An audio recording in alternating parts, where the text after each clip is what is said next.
Thank you very much, Mr. Speaker, and I'm grateful to the Chancellor not just for his statement but for discussing it with me this morning.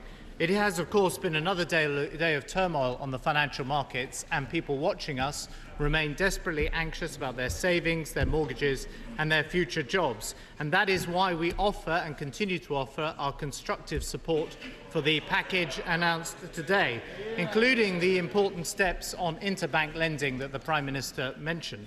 Of course, the real test, as my right honourable friend said, the real test of the success of this rescue will be if credit starts flowing again through the veins of the economy. We want to see not just banks lending to banks again, but also lending again to the small businesses that need a loan extension and the families that are trying to get a remortgage.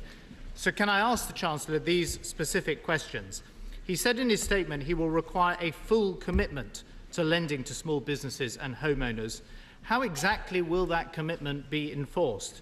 Does he have a commitment that the banks, for example, won't be charging small businesses 15% interest rates of the kind that we described on Monday? Does he have a commitment that the banks will pass on to customers the kind of rate cuts which the Bank of England has just announced today and perhaps in the future? Can I press him again on a question that my right honourable friend asked of the Prime Minister? Does he have a commitment that those banks that are most in trouble and most needing taxpayer support will not be paying bonuses this year to their senior executives? The Prime Minister did not answer this question clearly, and it would be good to have an answer from the Chancellor. There shouldn't be rewards for failure, no bonuses for those who took their banks to the edge of bankruptcy. He said, well, they can ask the new minister appointed in the House of Lords all about bonuses when they get out of the chamber. Now, he says that this is all the FSA's responsibility, but it is the Chancellor who is ultimately responsible for tax money. And how is he going to enforce these commitments? Because whilst the government can give its support now and strike a deal now, it will, of course, find it very difficult to withdraw that support once it's offered without risking further crisis. So what are the real sanctions that the FSA or the Treasury has to help the small businesses? Second, can I ask him about the concerns, again, of people with savings in Icelandic banks? They will welcome what the Chancellor says, but can I ask for some clarification for all our constituents? He says there's going to be no depositor losses as a result of the closure of iSave. Does that include, first of all, I assume it does, deposits over £50,000? Does it also include wholesale deposits? Because, as he may know, I'm sure he does, many local authorities actually have large deposits with these Icelandic banks. Are their deposits protected as well? And where will this money ultimately come from? The Financial Services Compensation Scheme will be under considerable strain after the Bradford and Bingley deal. Is he expecting, in the end, the industry to make a contribution? Can I also ask him whether there are other plans he has for other UK deposits in other foreign banks that may be in difficulty in this current time? Third, can I ask him whether he'll be using this moment to start driving through the longer-term changes we need to our system of regulation? There will be plenty of time to assess the mistakes that have been made and how we got into this situation. But one thing is clear, we must ensure that in future it's the banks and their shareholders who set aside capital, not the taxpayer.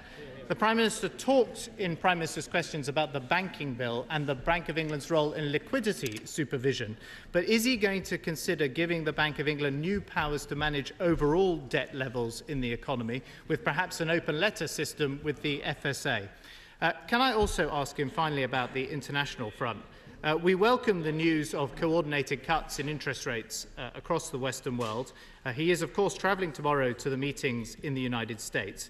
What prospect is there of genuine coordination across Western governments on other areas of policy, such as support for financial systems, so that we can perhaps have some common approach to the guarantees that are being offered to different parts of those financial systems?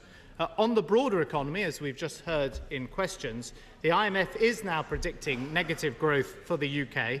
the biggest downgrade it's made of any major economy that it monitors.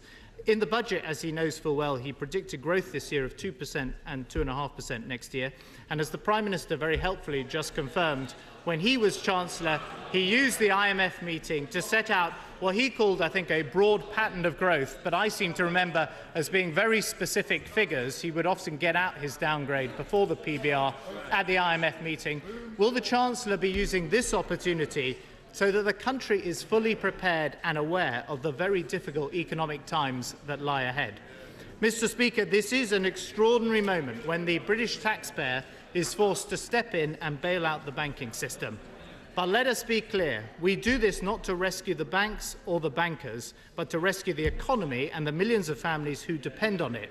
That will be the true test of whether today's package succeeds, and we all hope that it does. Yeah.